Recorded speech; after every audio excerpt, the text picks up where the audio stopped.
Good afternoon, everybody. It is about 2 o'clock in the afternoon on Wednesday,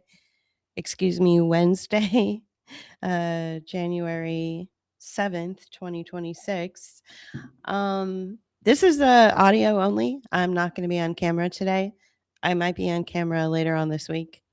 And this is called Collected Thoughts. This is some collections of just random thoughts that I've had over the last year, and I thought I would share them with you. So let me go ahead and share that screen.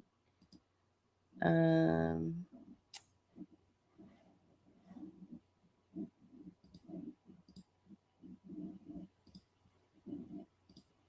it's coming up.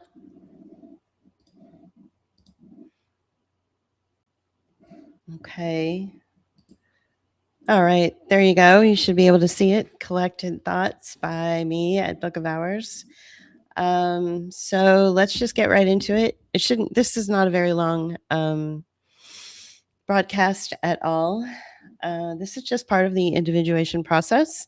This is part of entering into 2026 as a newly formed individual. And I thought that if you are on the same level playing field that I am, and if you are in the same emotional place that I am, then you might get something out of this. If you're not, then this will probably not mean much to you. Okay, Collected Thoughts by me at Book of Hours. Losing contact with your instincts is often where neuroses begins. So I will try to keep my explanations about each of my thoughts to a minimum. But neurotic individuals, we tend to think of them as paranoid. We tend to think of them as overthinking, focused on details maybe that don't matter. Think of your neuroses. Every once in a while, you get kind of neurotic. Everybody does. Some people are more neurotic than others. And I believe that the basis for this neuroses is when you lose contact with your own instinct or your own intuition. So, losing contact with your instincts is often where neuroses begins. And I can't tell you how modern day society really, I can't make it clear enough. Modern day society really does not want you to live in a place of instinct and intuition. Okay, here's the next one. When people have you believing that you're the problem and run you in circles trying to fix their problems, then suddenly every problem in life becomes something that you need to fix. This leaves you in a constant mode of anxiety and people pleasing. You end up losing yourself to this scattered energy. This explains why so many in our culture don't even know who they are. They've been programmed to immerse themselves into others' needs and expectations and ultimately erase themselves. An emophiliac is usually an introvert or a person who prefers being alone, who, if you give them even just a single glass of water, will automatically consider it a debt of gratitude. They are easily attracted to kind and caring people, but when you hurt them, they shut down emotionally and withdraw, drawing from their own sense of self worth rather than drawing from what others might perceive them worthy of. Treat these individuals with care, give them space when they need it, and gather near them when appropriate. I'm not saying that I am an emophiliac. But I do know people who are, and I try to give them the space when they need it, and I try to check in with them and draw close to them when I'm intuiting or my intuition or my instinct is telling me that they might need me. The scapegoat of the family is not allowed to be happy. Your happiness threatens and offends the rest of the family. If you're happy and look well adjusted, then that is going to screw up the narrative that they're trying to paint, that you are the problem. So they have to do everything they possibly can to make you miserable and angry and depressed. If you're still living with them or in communication with people like this, Do everything you can to escape them quickly and quietly. It especially becomes caustic when scapegoats stand up for themselves. It's difficult too because if you're married to someone who's constantly scapegoating you, or their in-laws are scapegoating you, or you're in a work situation where you can't quit because you need your paycheck and you're scapegoated, this makes life very challenging. And this is something that we over here in this household can speak to personally on many different levels. Um, so you have to exercise a lot of caution. You have to be able to stand up for yourself without, possibly losing your relationship with your husband or your wife or your job. So it can, and I'm not here to give advice about that. That's for your therapist, that's for your accountant, whatever. I'm just here to say that this is a very difficult situation. It can lead to some very caustic and tense interactions with people who really don't like it when you stand up for yourself.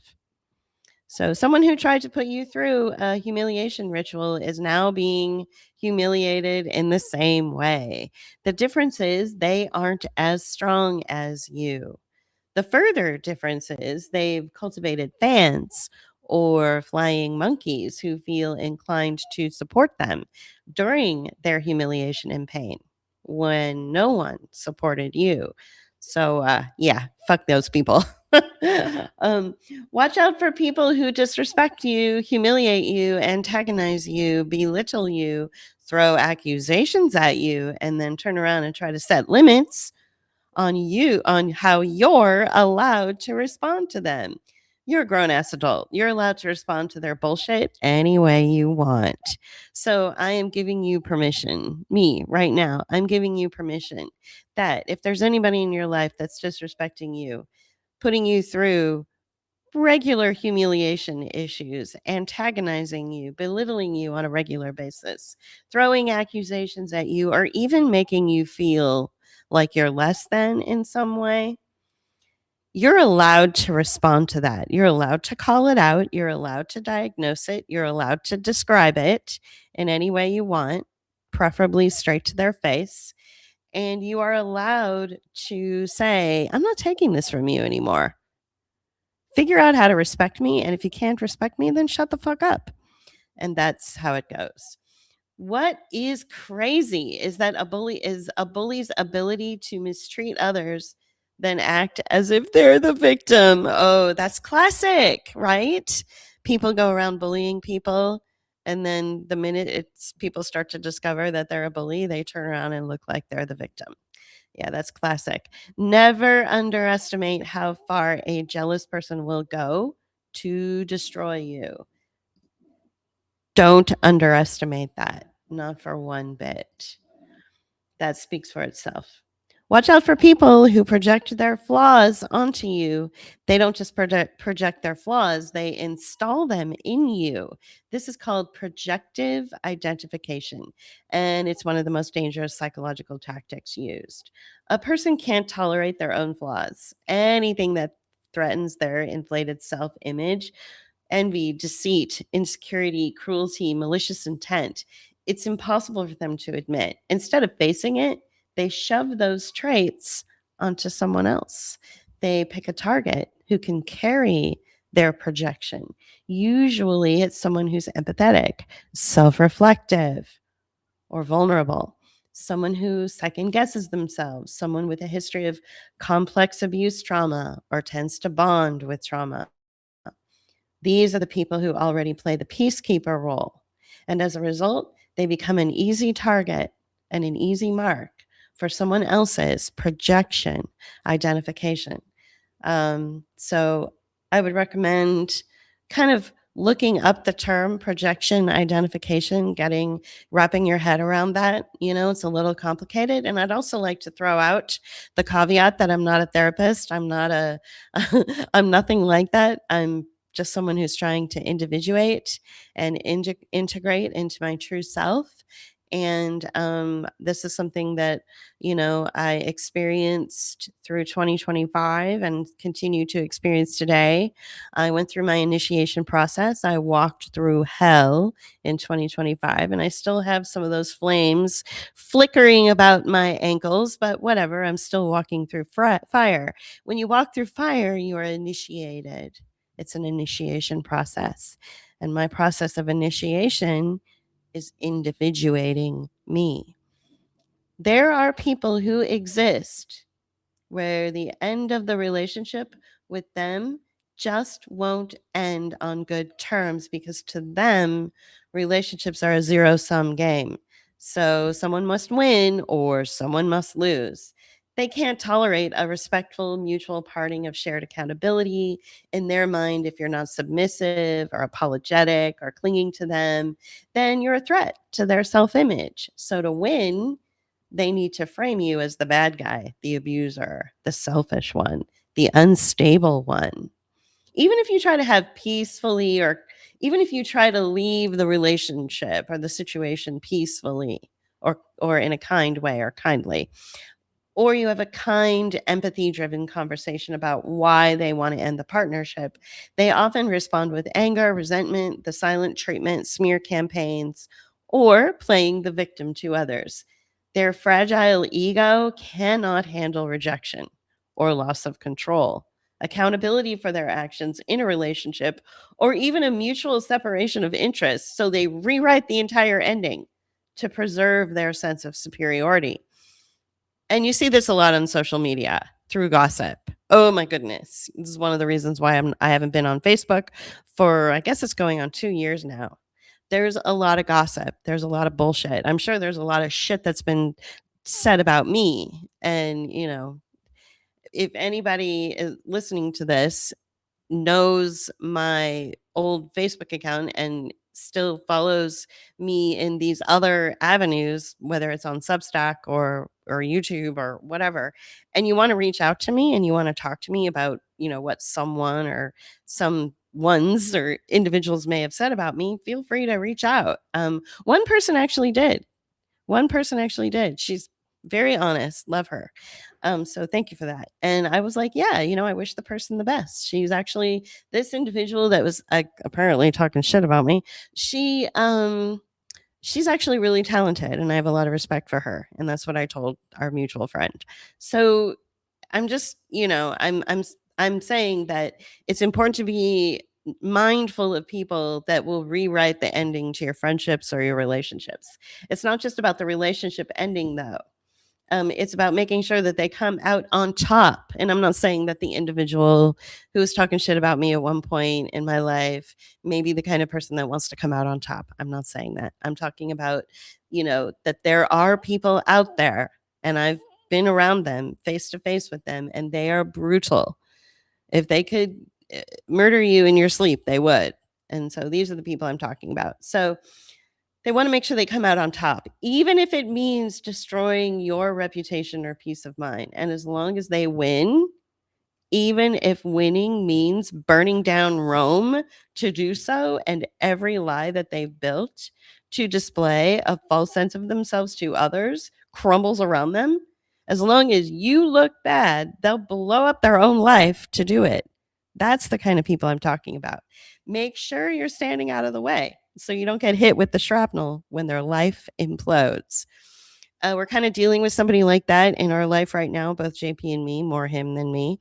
And it's just fascinating to watch this individual do things and maneuver life in a way that it's like, dude, this is really going to end badly for you if you keep this up. But she is so hell bent on destroying us. And when by us, I mean him, because we're a partnership. So, it's the royal we here, the royal us over here. So hell bent on destroying us that she's willing to, blow up her own life. It's crazy. So, who are the people in your life that never miss your mistakes and say very little about your successes, no matter how small or insignificant they may seem to the outside world? There's two people I'm thinking of right now in general who I love dearly, who may have people in their life like this. Well, for one is definitely my husband. I know for sure that he has somebody in his life like this. And I'm not saying that his successes or his accomplishments are insignificant, um, because they're not. But he doesn't get any recognition for them at all, ever, anywhere. And this has really demoralized him over time. And I'm thinking of another person who runs his own little business. This is how he pays his rent. This is how he, lives his life. And I have a feeling his family, who are all very sort of corporate and super successful types, I have a feeling that they don't recognize his little business that he has, that he's been able to cultivate a pretty strong client base. And just because it's the kind of work that they're too proud to do, the fact is I don't know if they ever really acknowledge his accomplishments. And that makes me feel bad because my instinct tells me that, my friend might need to be recognized for that. So, who are the people in your life that never miss your mistakes and say very little about your successes, no matter how small or insignificant they may seem to the outside world? Look at those people and, evaluate them and decide if that's something you might want to approach with them.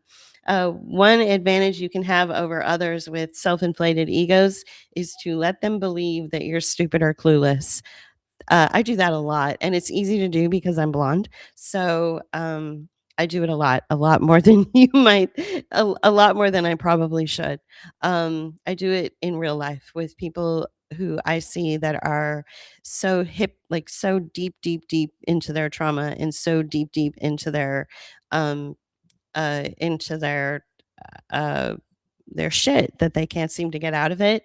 And I'm looking at them and I'm going, if I tried to give them pearls of wisdom, it would just be thrown right back at me. So I play stupid.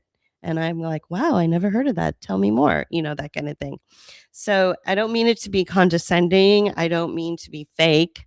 I just know where my energy needs to go. And it can't go to these people. I've witnessed it happen. There's somebody who I really, a local friend who is so like, bound to her trauma. She's in the trauma bond thing and she can't get out of it. And she's probably too old to get out of it. She's local. She will talk over you. And it's also kind of a Southern thing too, I've noticed, but, not so much now since, um, I would say that modern, um, politeness is sort of integrated into the social interactions that we have with people. But this particular individual, like you say anything, she will just talk right over you. So it's challenging, but sometimes it's just better to sit back and reserve your energy and play kind of clueless at times. Okay, so the phrase sometimes you just got to do it scared to CPTSD survivors simply does not land. CPTSD, complex post traumatic stress disorder. You guys, some of you have heard the term, the phrase, some of you haven't. This phrase, sometimes you just got to do it scared. Well, this does not land with CPTSD survivors. Trauma survivors are so accustomed to doing everything scared that we sometimes don't even remember or realize that there's another way to do things. Lecturing survivors about fear is enormously condescending when fear is baked into our consciousness. Even doing this, I was afraid. Even doing this audio and reading you these little quips that I've come up with over the last year, or that I have found and sort of recycled and sort of reworked into my own language. Even doing these things, I was afraid to do it, doing this publicly. I was afraid to do it. I was afraid it would offend someone. I was afraid it would be used against me. I was afraid that, these little affirmations, these little collected thoughts that I have, that somehow they would be used against me, weaponized against me. I mean, never underestimate um CPTSD and what a daily struggle it is to try to get out of trauma. I'm trying to find my place here. Um, let's see. So I just want you guys to be aware of that. So when their life implodes, here it is. Okay, so let me say that again. The phrase, sometimes you've just got to do it scared, to CPTSD survivors simply does not land. Trauma survivors are so accustomed to doing things scared that we sometimes don't even remember or realize that there's another way to do things. Lecturing survivors about fear is enormously condescending when fear is baked into our consciousness. So here's some next level individuation. I don't seek revenge on the people who've harmed me, but I do hope they experience themselves in another person, and that should speak for itself. Trauma literally changes how our brains function, yet people who don't understand this say, oh, just let go of your past, as if it's not embedded into your amygdala and directing every decision you make in life, and that it's a constant struggle not to let trauma coil around your existence. Quote, just let go of your past is trite and diminishes your experience. People who give this advice think it's like throwing out day old pizza. Well, they need to get a clue about CPTSD, and it's up to them to go educate themselves about it.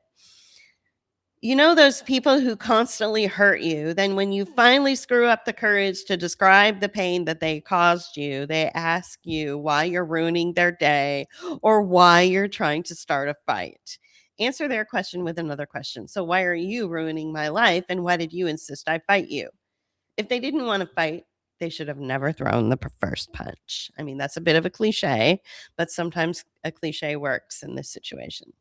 By the way, we are being judged by people who have no moral compass. I realized this. I was like, wait, I am being judged by people who are ritualistically proving to me their lack of ethics and their lack of morals. It's crazy. They're judging me. So when you find yourself having to defend who you are, or you have to defend standing up for yourself, or you have to defend the truth of your life, or you have to defend your autonomous choices, that's when it's time to walk away and go. If your loved ones cannot support you, but only put you on the defensive, then they're not your family or loved ones. I'm sorry to say.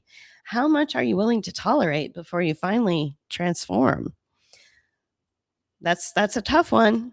That's a tough one. A lot of people, myself included, stayed in and were committed to and totally dedicated to relationships where it was important that I make myself invisible and get walked all over in order to make other people happy. I've never met anybody who went no contact with their family for no reason. I have met people who spent their whole lives abandoning themselves to try and love their parents and connect with their family. These are the people who disconnect their own needs and boundaries and truth in order to keep the peace and avoid conflict with grown ass adults who are supposed to be supportive mentors. I have met people who just want to talk about the fact that as a child, they had neglectful, abusive moments that 100% did happen. And instead of repair and accountability, they have a parent who gaslights and says that it never even happened, or that it wasn't that bad, or that somehow they're getting it wrong. Or when they try to discuss this behavior with their parent becomes abusive yet again and accuses their grown child of wanting to start a fight. Their families never feel bad that they engaged in hurtful or deceptive behavior and mental manipulation. I have met people who have completely dismantled themselves in the name of protecting a false image. And when they do finally cut ties, they're told everything they say is crazy, and they are smeared by the very people who treated them in such a way that they felt that they had no choice but to go no contact or cut ties. It's okay. It's okay to go no contact. Contrary to what you've been told, you deserve better than a shoestring relationship. And you deserve better than to dissolve yourself or set yourself on fire or diminish yourself into a corner just to keep others happy and relevant. So that's a tough one. That is a really intense thought there. And I'm just gonna let it land and let it sit. What I'll do too when I'm done here is I will include a link to this PDF so you guys can go back and read it and share it if you want. It's in a really big font so that I could share it on this video. So you'll just have to have a big font. Society wants to villainize people who've had to go no contact with individuals who consistently try to destroy them and refuse to acknowledge their existence or respect their thoughts or attempts at communication. These people are usually scapegoats in society. When scapegoats are neglected or made to feel as if they're always a problem, or made to feel like they don't matter, especially in the family of origin, some turn to addiction and typically suicide. By going no contact, it breaks the thoughts of suicide and it breaks the chains of addiction. When society attacks people for choosing the no contact route, what society is really saying is, you should just die.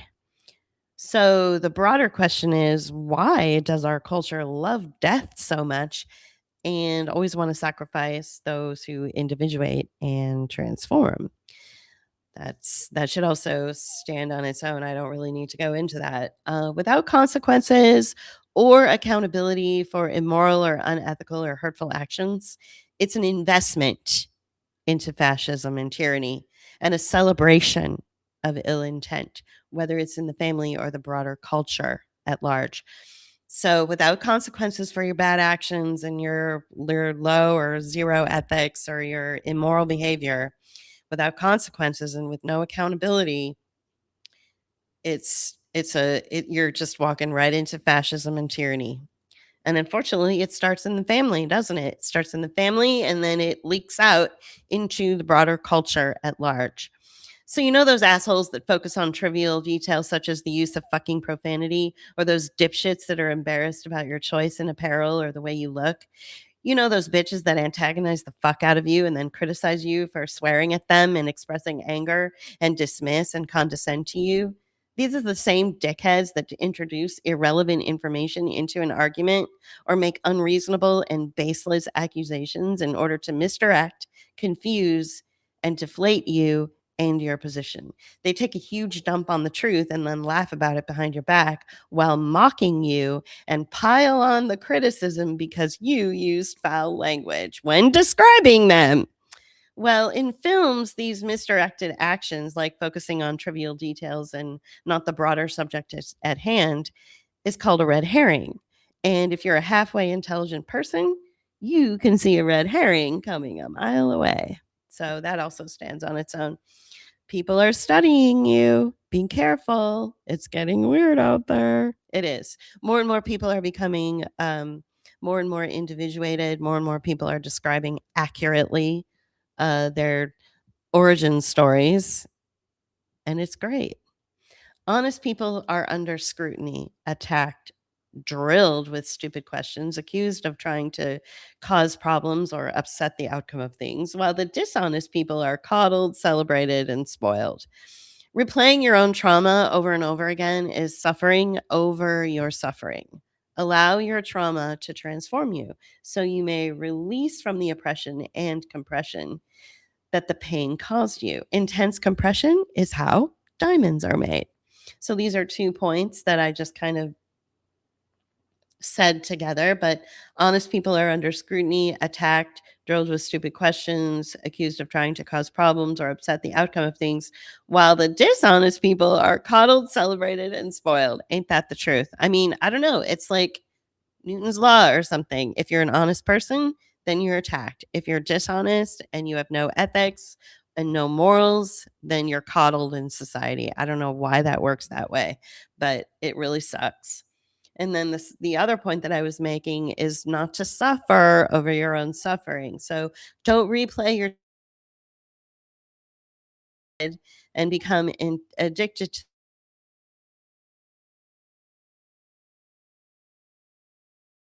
you know, you have to you can acknowledge your trauma, of course, but it can transform you.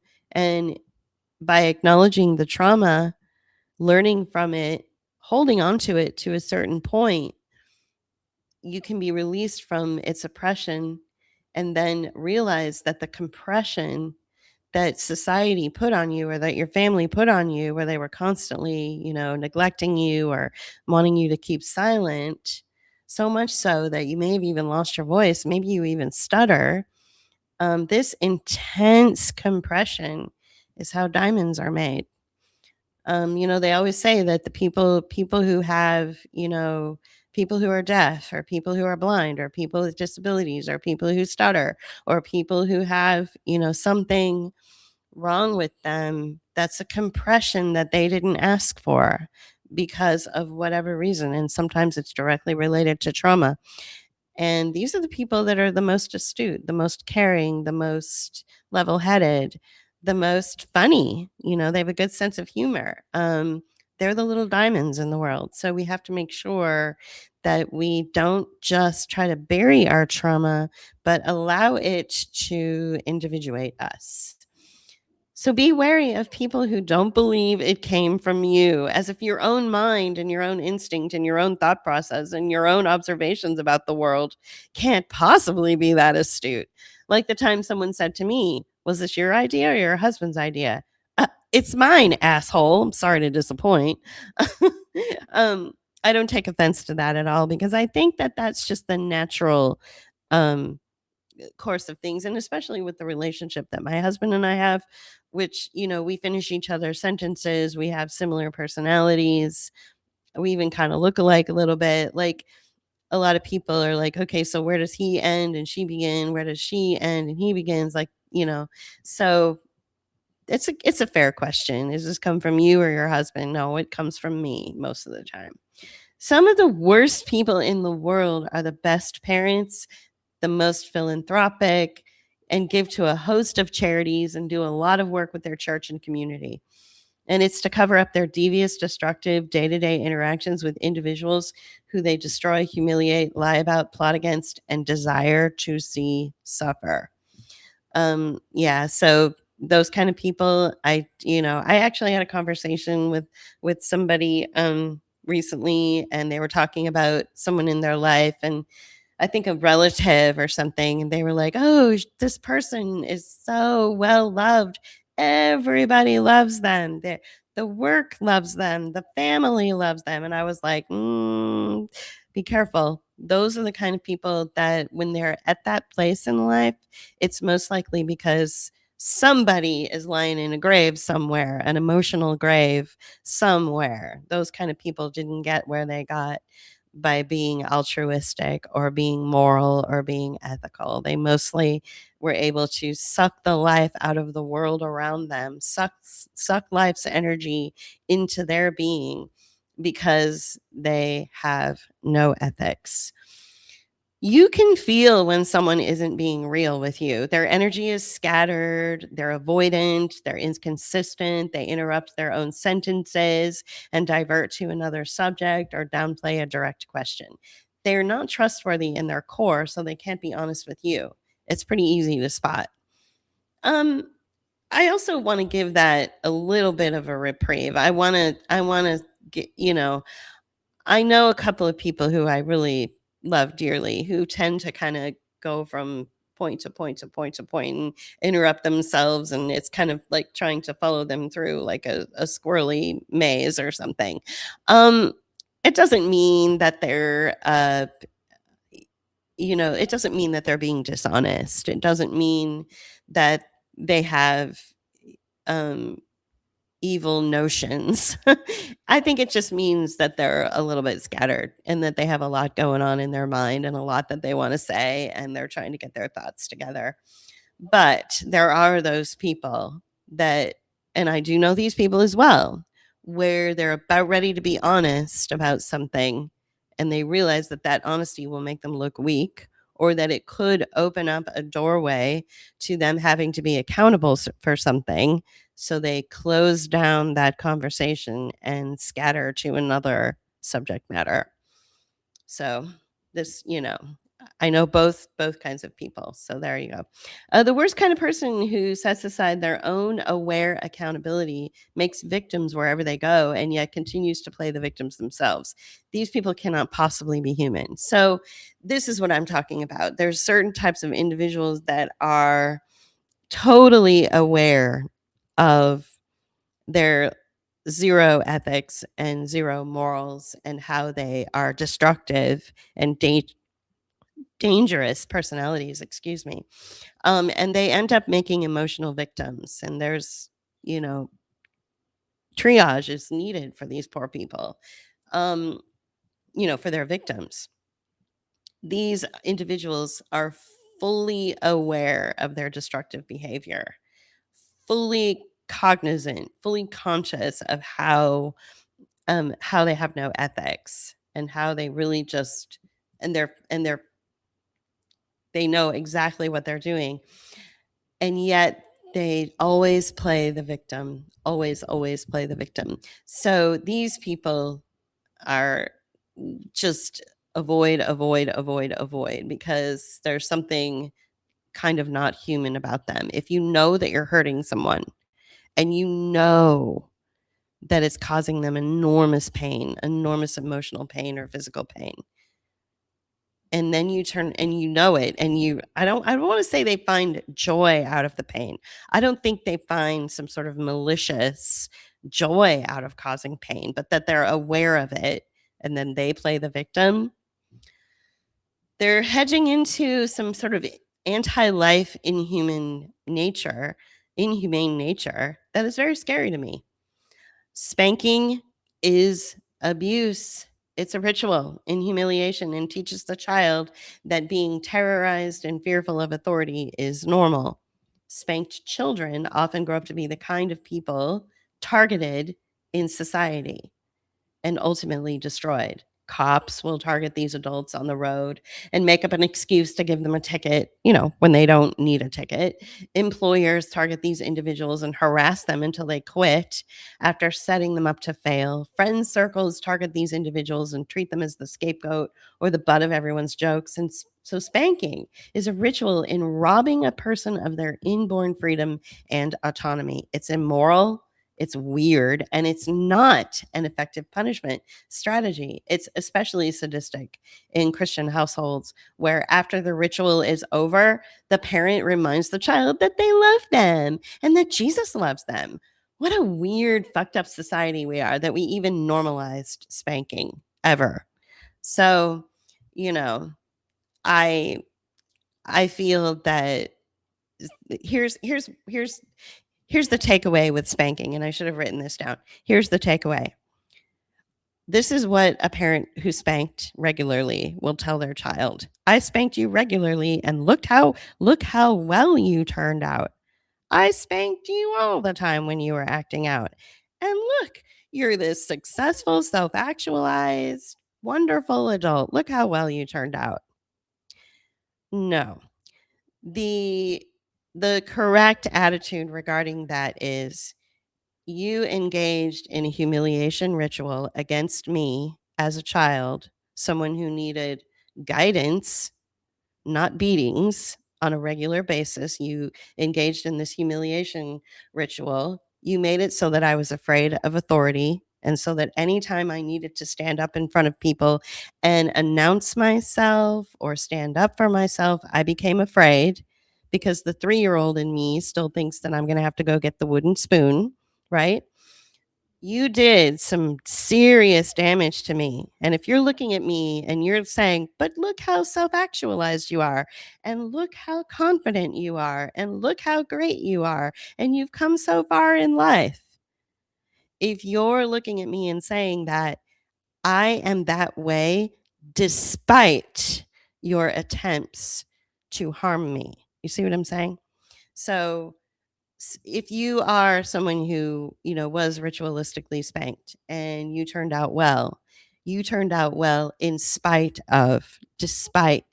the spankings, despite the beatings. It's really important that we reframe the language around this. It's crucial that we reframe the language. Spanking ultimately, and if a person doesn't know how to individuate or self-actualize or understand that, it does not define them, these ritualistic abuse tactics that were used when they were a toddler or a child, if they don't individuate from that, they likely end up drug addicted, suicide, commit suicide, always in a place of needing help because that trauma is so deeply embedded. So being spanked did not make you a good person. You are a good person or a successful person or a strong person or a self-actualized person despite the spankings. Okay. So here's a next level thought. Weaponized vulnerability is the ultimate red flag. An immoral or unethical person claiming to be a victim because of the consequences of their bad behavior does not make them a survivor. It just makes them someone who finally got caught. The truth always has a way of surfacing. So this kind of ties into something that I had said earlier about those individuals who hurt people and know that they're hurting people and act like the victim, right? And continue to manipulate those around them by acting like the victim. So it's called weaponized vulnerability, and it's a red flag. So an immoral or ethical person has suffered the consequences of their bad behavior. And what they do is they weaponize that consequence to make them look like the victim of something. And then they start using language like, oh, I'm a survivor. I'm a survivor. No, you're not. You're just a really shitty person who finally got caught. So it's important to understand who, like when someone says, I'm a survivor of this or I'm a survivor of that, just have a sense of discernment about you when you are engaging with these individuals. So why do people feel the need to make others beg for their own value? This is everywhere. Families, work environments, teams, the military, politics, social situations, and churches. It's everywhere. And it's totally normalized. What the hell is wrong with our culture that we all have to get on our hands and knees and beg for value? What kind of screwed up psychological operation normalized this garbage? It's true. We're constantly having to beg to be valued. That's crazy, and I don't have the answer for that. People say they're tired or exhausted. You're not tired. You're not exhausted. What you really are is fragmented.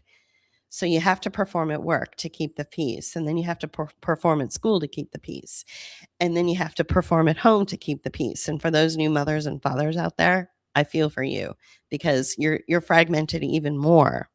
So this is a fragmented life that has nothing to do with filling a person up and enjoying the fruits of life's offerings so that they can feel complete and rejuvenated.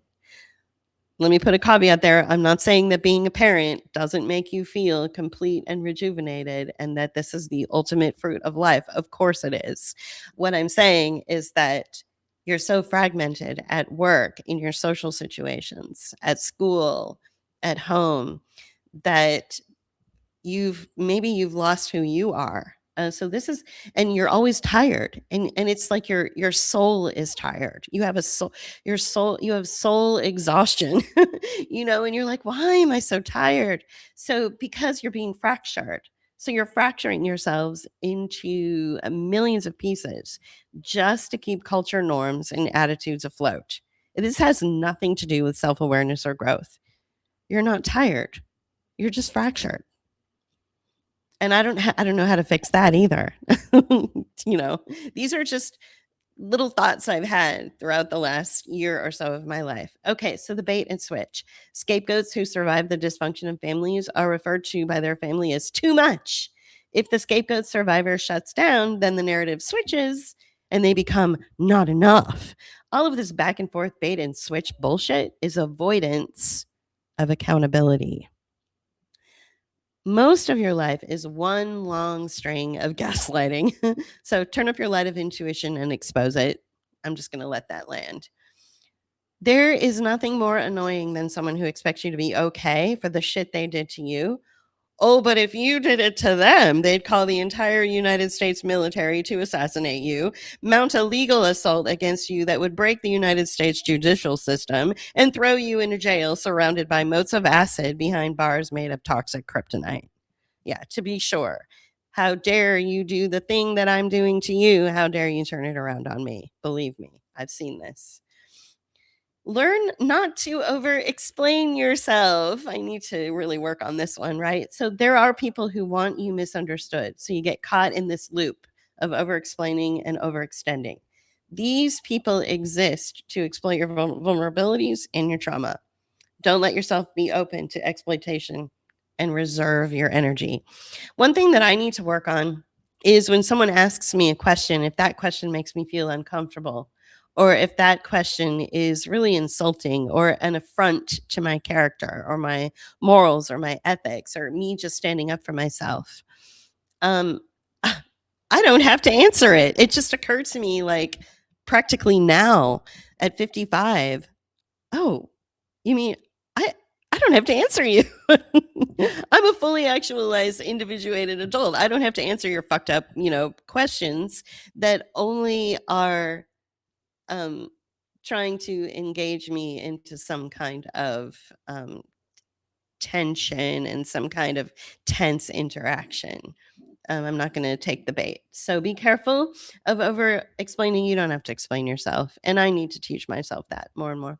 So, wrong people will keep you on standby, give you excuses instead of effort, and only reach out when it serves them. Um, you know, I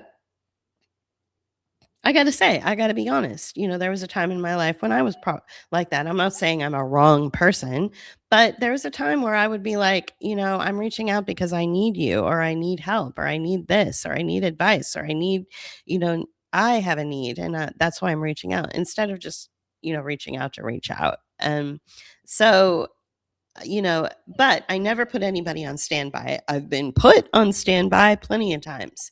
And some people who have really disappointed me over the years are constantly making excuses as to why they don't want to see my success.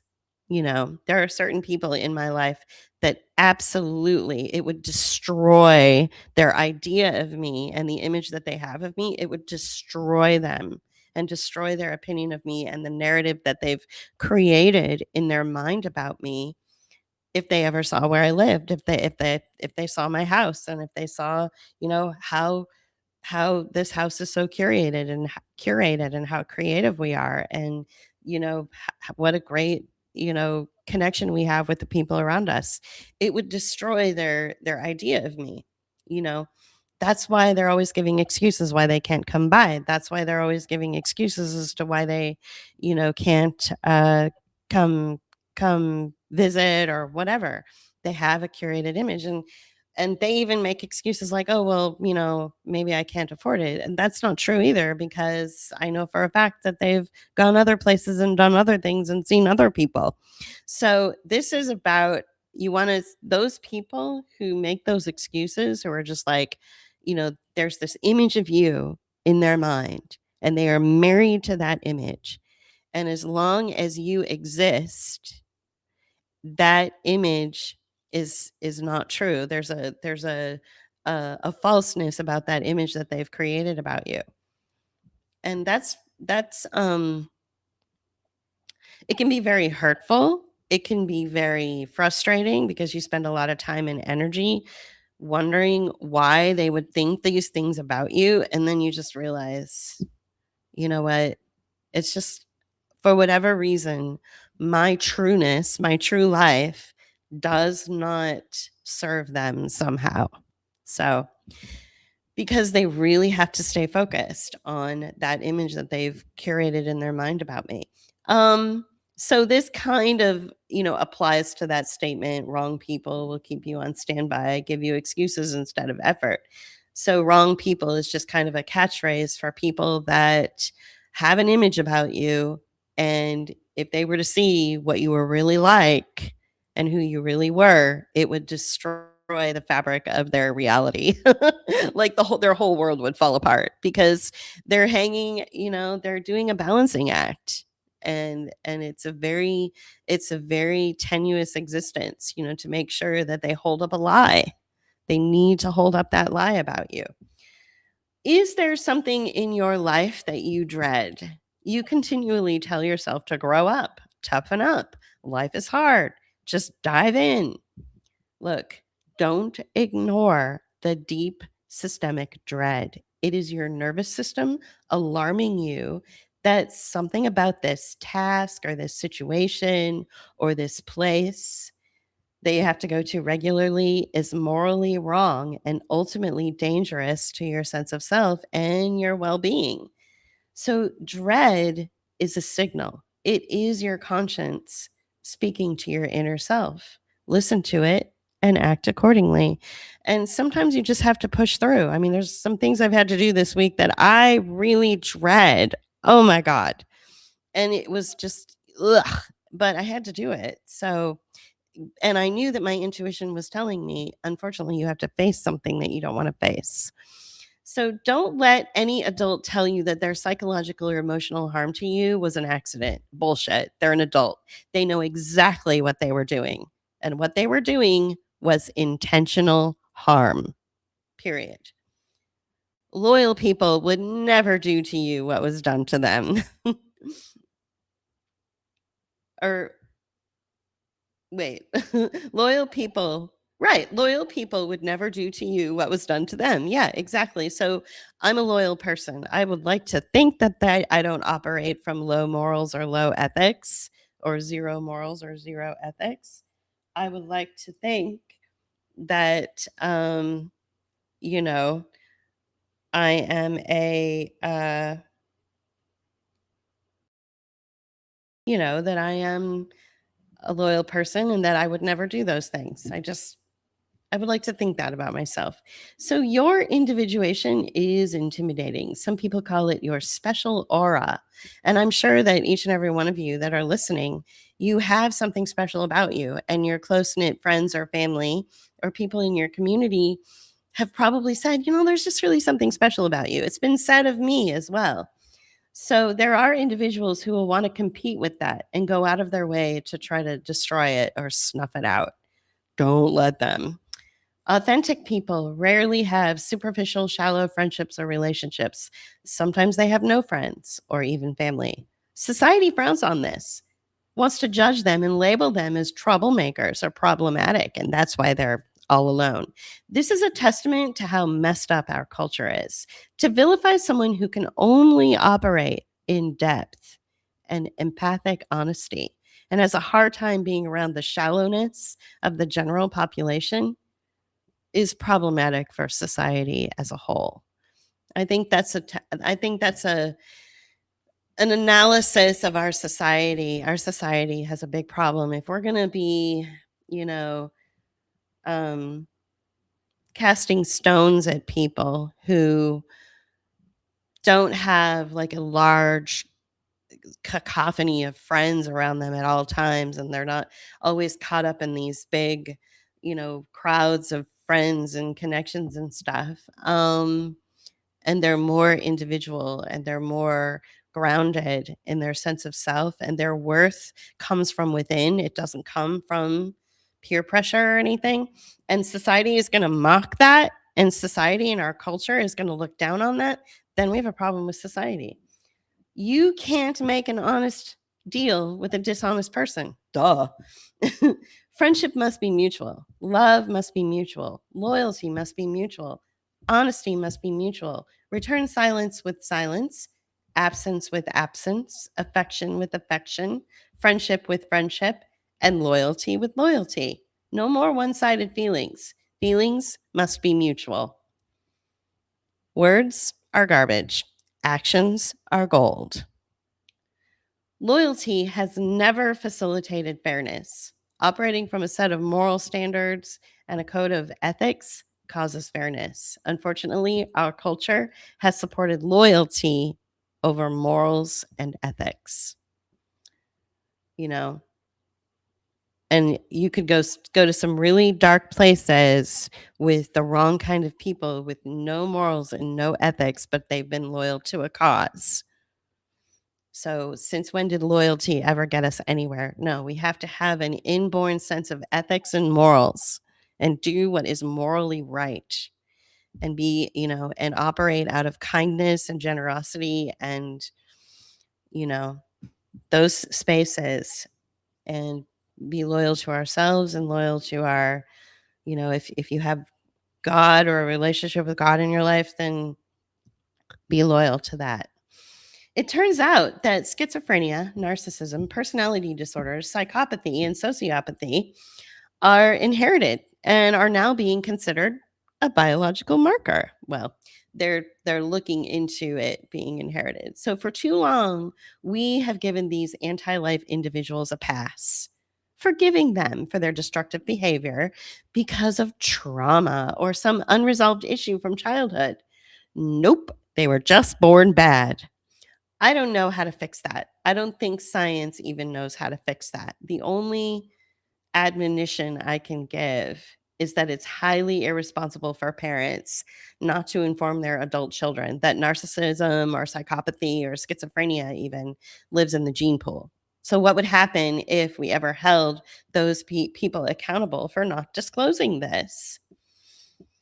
When you find inner authority, it often feels like isolation, grief, anxiety, and as if you've done something wrong. Those are the signals that you are breaking away from the mold the authoritarians in your life have shaped you into.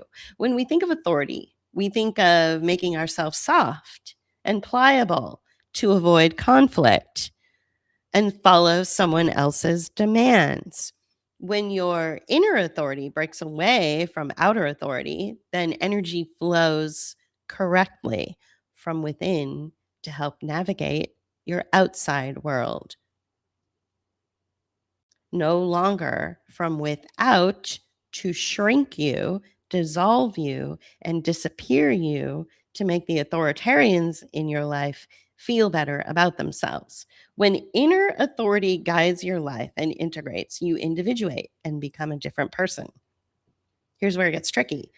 Because those who have previously attached themselves to you and have adapted their personalities and their consciousness to their authority over you, then not only do you find yourself unrecognizable because you are no longer exhausting yourself to adaptation, but those around you lose sight of who they are because without your subservience, they lose their power and authority over you.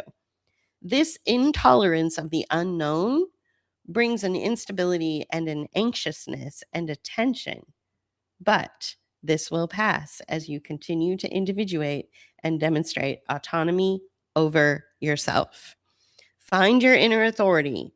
And when you find it, there will be a fracturing in your relationships. I can guarantee it. Because you think of yourself as, there's like tendrils coming out of you, right? And all of these people that you're related to, and all of these people that you've had decades of friendships with, they rely on who they are based on who you are. And you are someone who succumbs to everybody else's will, maybe.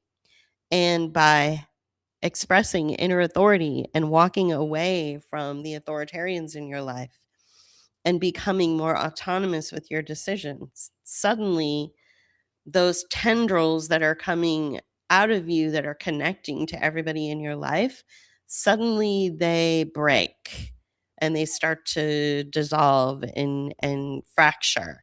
And those people that were held up by you are suddenly falling down going, who the fuck am I? If this person has suddenly found himself or herself and has discovered their inner authority, and the only way that I existed was to make sure that I had authority over them.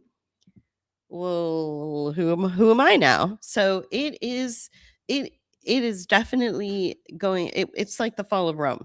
It's intense, and it will happen if you ever decide to go there. That's why so many people don't go there. So many people stay soft and compliant, and like little marshmallows, like little marshmallow cream puffs, walking around this earth because they have all these people floating around them that are attached to them through these cute little tendrils and coming out of them. And God forbid that if they ever decided to, become something stronger, it would break everything and the whole thing would collapse around them. So they have to keep that, that order, right? By staying a marshmallow and staying weak.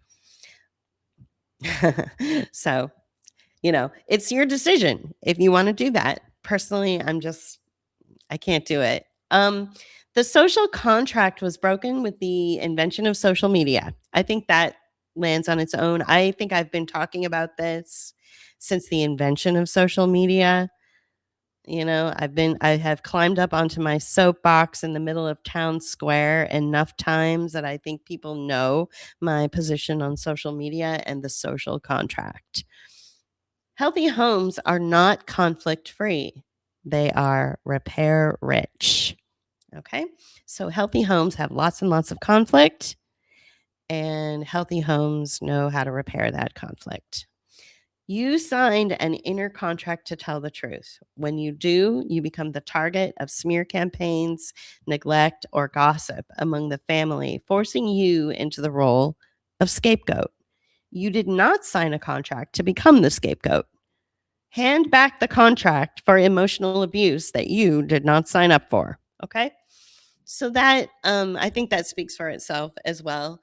There's a lot of language going around about contracts and about how a lot of what we experience is a sort of an emotional contract with abusers all around us.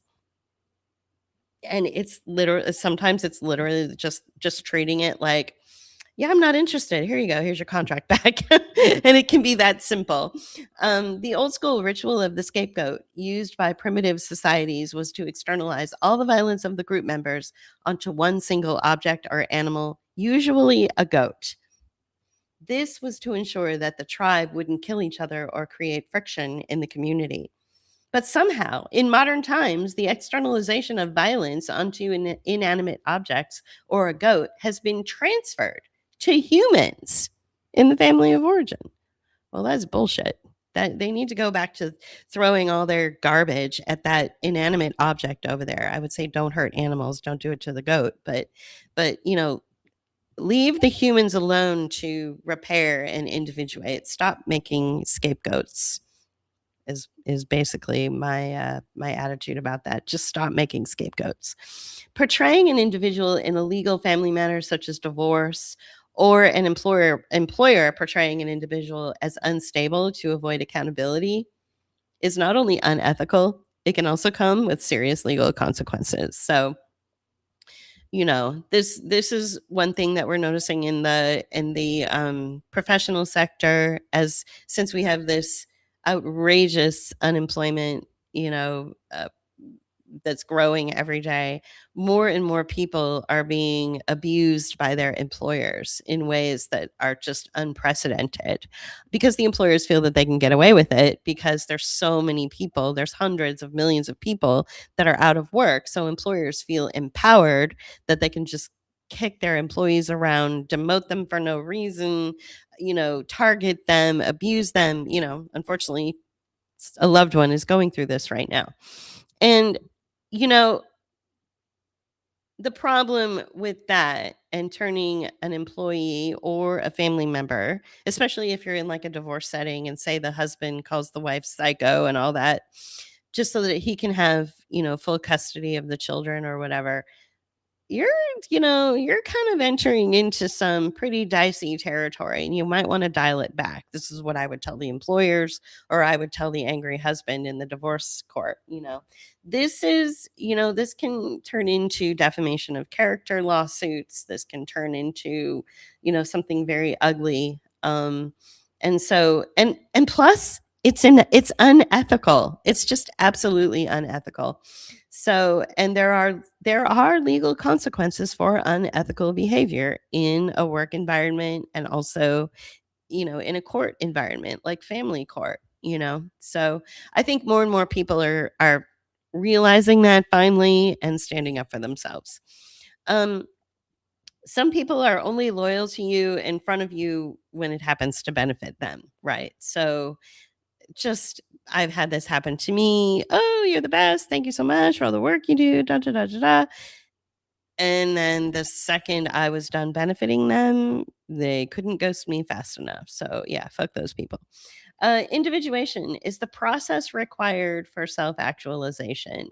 Individuating your wants, your needs, or your desires from others in order to honor your true self and discover your true self. This is an altogether thrilling but painful process. And that's it. That's all that I have. So this individuation process is it's a work in progress. Those are my collected thoughts about it. I hope you got something out of it. And I look forward to talking to you guys again. Have a great afternoon. Bye.